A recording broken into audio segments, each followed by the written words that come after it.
A very good morning to all my dear students. How are you all? I hope that you all are fine and fit and you all are staying healthy. Yes, I know that all my students are following all the instructions and they are taking the studies very attentively, right?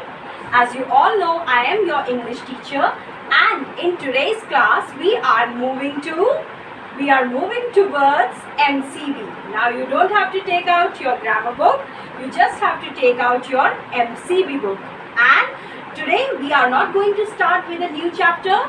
Today we are revising the chapter we had done before holidays and it's a poem. So all of you have to take out your MCB book and all of you come on page number 10. That is chapter number 2, trees. Right? And here I have made a tree for you all. Right, students? So, let us read the poem and one by one, stanza wise, I am going to explain you.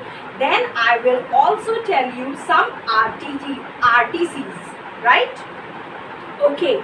So, let us recite the poem. All of you will also recite and I am also going to recite. Right? And you have to focus on voice modulation, that how ma'am is reading a particular line. Right, students? So, let us recite it together. Chapter number 2, trees, page number 10. Yes. Ready with the leaves and with birds stood the tree. Shall I take them?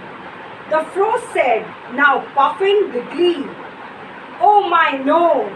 Let them stand till flowers are at hand, all trembling from treetop to root came the plea, right? So here in this paragraph, what we are talking about, the poem Trees is about the effects of changing seasons on trees, right?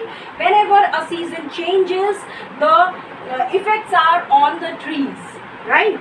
So it is also about the relation between the plants and the humans, that all the times the plants bring out, they have so many new things and they give all the fruits, vegetables and everything, every useful thing to the human beings, right? We use their things, they do not eat, right? Each season has a different effect on plants. When the frost of winter falls on trees, it withers the birds, right? When the frost falls on the trees, the birds get destroyed, right? Sometimes it happens. Once the birds are shrunk, the flowers will not blossom. If there are no flowers, then there will be no fruits either. And if sometimes the birds get destroyed, then they cannot be turned into flowers, right? And if there will be no flowers, then from where we will get the fruits? Right? Are you getting it? So what the first stanza is saying, in the first stanza, the frost threatens to fall on the birds, right? Now the frost is threatening the tree that I will fall on the birds. But the whole tree from its roots to its tips plead with the frost not to fall so that the flowers can blossom. Now the tree is pleading that do not fall on the birds, let them blossom, right? Now, let us come to the second paragraph. Flowers unfolding, the birds gladly sung. Shall I take them? The wind said, and merrily swung. Oh my no, let them stand till cherries are at hand, protested the tree while it quivering hung. Right? Now, in second stanza, the wind knows that if it blows very hard, then the flowers on the tree would fall. Now if the wind will blow so hard, very hard, then the flowers will fall, right? And the tree once again pleads with the second force of nature not to destroy flowers as they are about to spring cherries. So now tree is again pleading, please wind, don't blow too fast, because if the flowers will fall, then we'll not be able to get the cherries, right? Now students, this was the second time when the tree pleaded. First he pleaded in front of frost. Now he pleaded in front of wind. Now let us see what happens in the third stanza. The cherries came forthnet, the sun's glowing eye. Shall I take them? A rosy young girl's eager cry. Oh my, yes, you can take. I have kept them for your sake. Low bending its branches, the tree brought them nigh. Right? And the poem is written by Bjørnstjerne Bjørnson. Right? How will you pronounce the name of the poet? Bjørnstjerne Bjørnson. Right?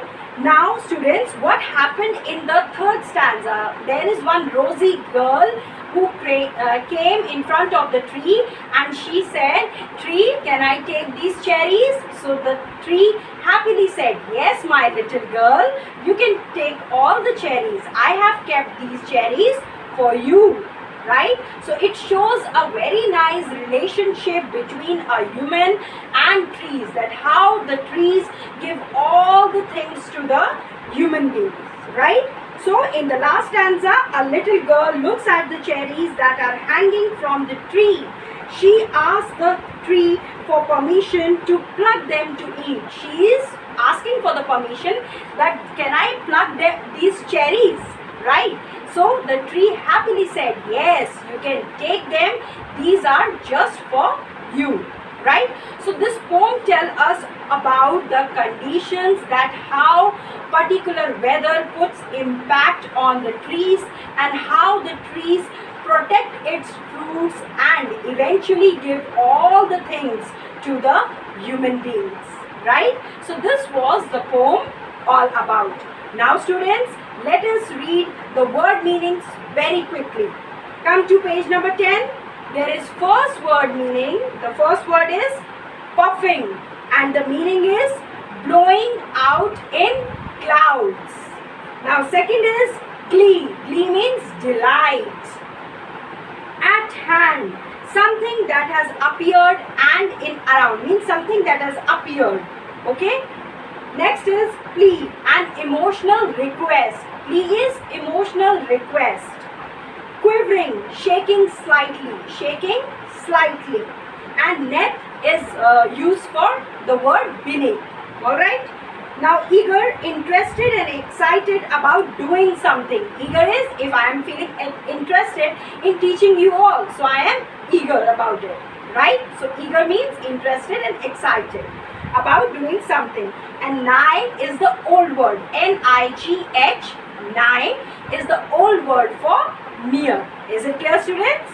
Yes. So these are the word meanings which you all have to write in your notebook. What all you have to write, that I will tell you in the end of the video. Now students, let us do one exercise of comprehension that is given on page number 11. Right? Below is an incomplete summary of the poem Trees. Choose the correct words before the box, from the box to complete it. So let us do it. Okay, we have to fill the blanks, fill in the blanks. The poem Trees is about the effects of changing seasons. All of you write seasons. Alright? It is also about the relation between plants and humans. Plants and humans. Alright? Next, each season has a different effect on plants. When the frost of winter, write down, frost, falls on trees, it withers the birds. Once the birds are shrunk, the flowers will not blossom. The flowers will not blossom. Alright? Next is, if there are no flowers, then there will be no fruits either. So all of you write fruits. Fruits in the last blank. Okay? Now let us move ahead. In the first stanza, the frost threatens. In the first stanza, the frost threatens to fall on the birds, but the whole tree from its roots to its tip. Write down roots to its tip pleads. Write down pleads means a request. Pleads with the frost not to fall so that the flowers can blossom. Now in the second stanza, the wind. In the second stanza, the wind knows that if it blows very hard, then the flowers on the trees would fall. The tree once again pleads with the second force of nature not to destroy the flowers as they are about to spring cherries. As they are about to spring cherries. Right? In the last stanza, the little girl. The little girl looks at the cherries that are hanging from the tree. She asks the tree for permission. She asks the tree for permission. Write down the correct spelling. Permission to pluck them to eat. The tree gladly bows down. The tree gladly bows down so that the girl can pluck the cherries, and it tells the girl that it had been saving the cherries just for her. Right? So here we have completed all the blanks and we have completed the summary of the poem.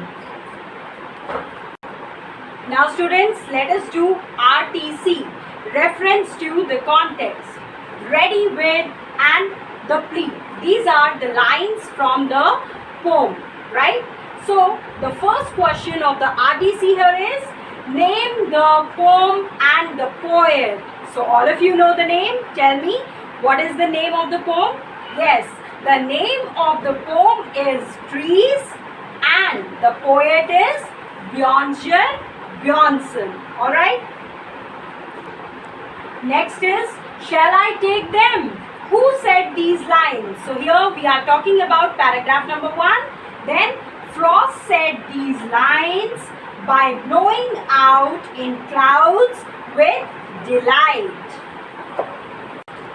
Now students, the third answer, what do you understand by these lines? These lines mean that there is a tree standing with leaves and with buds. Frost wants to destroy the buds, but the tree is pleading not to do so. The cherries nigh. As you all can understand with these lines that here we are talking about paragraph number 3. Shall I take them? Who said these lines? A rosy girl said these lines who was eagerly crying. Yes? Next is, what did the tree answer? It means, what did the tree answer? The tree said that she can take the cherries and it have been kept for her only. Right? Flowers unfolding hung. Which paragraph is this? Yes, this is the second paragraph. Shall I take them? Who said these lines? The wind said these lines while swinging merrily. And the second question is, why did the tree protested the wind? The tree protested not to destroy flowers as they were about to spring cherries. Now students, all of you come to page number 12. Here we are talking about the rhyming scheme. As you all know, earlier also I told you about the rhyming scheme, right? So there is one exercise, choose correct words from the brackets to complete the following poem in the limerick pattern. There was once a young lad from Finland. Fill in the blank with the word Finland, who wanted to sail to England. Now Finland and England both are rhyming each other. He was not dash, he was not blind, but fated to lose his mind. Now, blind and mind are rhyming. Fate had it and he was stuck in dash, in Midland, right? So here we have seen that we have made the lines as per the rhyming scheme. Similarly, you have to do this on page number 13. This will be your homework. You have to do this on page number 13, and then there is one activity for you all. Activity number C. Look at the following pictures and think about the scenes shown. Do they show the right way things should be?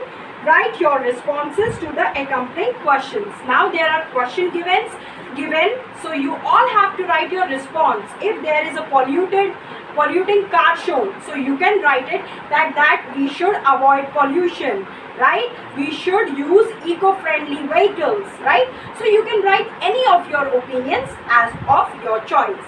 Okay, students? Now what you have to do is you are going to put today's date. You are going to make one front page where you are going to draw a beautiful tree, and then you are going to write the poem, and then you will be writing the word meanings, and then you all will do the RTCs in your notebook. Is it clear to you all? I hope that you all will do your work very sincerely. Thank you, class.